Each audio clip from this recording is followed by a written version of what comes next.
Et famille, actuellement les terreaux sont dans un embarras de choc à Bamako. Ça les chauffe déjà. Et ce que les médias occidentaux ne vont jamais vous dire. Écoutez bien cette vidéo et donnez vos avis en commentaire. Très urgent, mes frères, très urgent du côté du Mali. C'est très grave, c'est gâté. C'est maintenant qu'on doit savoir qui disait la vérité. Parce qu'aujourd'hui, l'ennemi a été pris la main dans le sac. Mes chers frères, aujourd'hui, du côté du Mali, il y a eu une arrestation spectaculaire à l'aéroport de Bamako. Mes chers frères, je vous l'avais dit, cette histoire d'attaque terreau du côté du Mali n'était pas simple.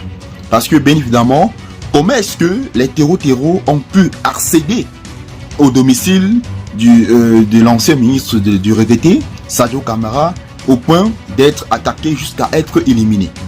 Deuxièmement, il y a un avion militaire qui a été intercepté du côté de l'aéroport de Bamako, qui était sur le point de décoller avec plusieurs ressortissants occidentaux. Mes chers frères, c'est très grave.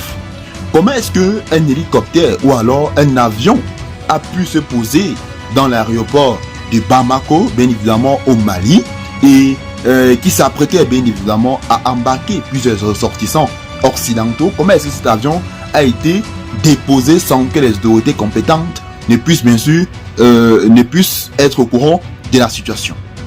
Bien évidemment, c'est pour vous dire que au sein de l'armée malienne, il y a des tops. Il y a des personnes qui veulent de près, même de loin, déstabiliser le général Assimi Goïta, même l'éliminer si possible. Mes chers frères, c'est tout ce qui explique la situation. Maintenant, je vous ai dit, il y a eu une arrestation aujourd'hui même du côté de l'aéroport de Bamako, où il y avait plusieurs ressortissants occidentaux qui étaient sur le point de prendre la fuite. Mais tout cela, c'était sans compter sur la vigilance du général Assimi Goïta, parce que suite aux événements qui ont frappé le Mali, je parle bien sûr de l'attaque terreau qui s'est déroulée du côté du Mali, le général Assimi Goïta a dit personne ne doit s'échapper. Raison pour laquelle, dans un premier temps, il a décidé de fermer toutes les frontières aériennes terrestres du Mali. Donc actuellement, les commanditaires de cet attentat ou alors de cette attaque terreau sont en train de chercher des moyens pour fuir. Mais aujourd'hui, puisque le général Assimi Goïta a barricadé les frontières, a dit rien d'entre eux, rien ne sort du côté du Mali tant qu'il n'aurait pas arrêté bien sûr tous les commanditaires de cet attentat du côté du Mali. Donc aujourd'hui, mes frères, sans plus tarder, nous allons bien sûr vous lire le communiqué du gouvernement de la République malienne suite à ces arrestations survenues aujourd'hui même du côté de l'aéroport, du côté du Mali, bien sûr de Bamako, bien évidemment au Mali. Mes chers frères, pour ne pas raconter des bêtises, passons maintenant.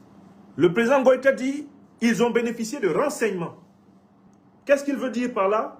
À savoir que les satellites américains, les satellites français ont renseigné les groupes terroristes. Parce que pour que l'opération soit coordonnée, une opération complexe comme ça, il faut du renseignement aérien. Il faut du travail sur les cartes. Il faut vraiment une programmation à la minute près. Il faut une coordination. Il faut un état-major de haute technologie. Parce que c'est une campagne militaire organisée pour une armée. C'était de 10 à 12 000 hommes. Ce n'est pas simplement quelques hordes de terroristes qu'on a mis en mouvement contre le Mali. Il s'agit d'une opération pour briser le Mali. Et voilà pourquoi ils vont recommencer. Ils vont tout faire pour utiliser jusqu'au bout les troupes qu'ils ont mobilisées. Ils ont mis beaucoup d'argent dedans. Ils ont mis beaucoup de logistique dedans. Et ils ont mis beaucoup d'espoir de remettre la main sur l'or malien, sur l'uranium nigérien, sur le manganèse et l'or burkinabé. Ils ont vraiment misé gros. Et la chair à canon, eh bien, des mercenaires terroristes, ils sont prêts à en faire usage jusqu'au bout. Ils s'en fichent. De toutes les façons, la mort des terroristes n'intéresse personne. Ni ceux qu'ils affrontent, c'est-à-dire les innocentes et souveraines populations africaines, ni ceux qui les envoient. Je vous fais remarquer que dans toute cette affaire-là, les seuls morts qui n'intéressent personne, c'est la mort des terroristes. Ceux qui les envoient s'en fichent pas mal. Ils ne cherchent même pas à récupérer les corps pour les enterrer en écrivant leur nom sur une tombe. Ils sont traités comme des chiens par leur maître. Et comme ils viennent se comporter moins que des chiens contre les êtres humains, eh bien, la réplique est à la hauteur de leur barbarie. Mais je vous fais remarquer que les terroristes sont les seuls dont la mort ne compte pour personne. Ni pour ceux qui les envoient, qui se contentent de dire « vous en avez pour votre... vous faites des crimes, on vous paye ». Ni pour ceux qu'ils viennent affronter, qui les considèrent tout naturellement comme des traîtres à la patrie africaine. Donc, les moyens de renseignement, ça renvoie pas simplement aux renseignements sur le terrain. Les moyens logistiques, je les ai décrits du mieux que je pouvais. Le renseignement, les moyens internes, c'est donc l'opposition instrumentalisée par Paris. Les moyens internes, ce sont une ribambelle de chefs religieux radicalisés et qui sont chargés de tenter de semer la pagaille sous couvert d'enseignement religieux à l'intérieur du pays.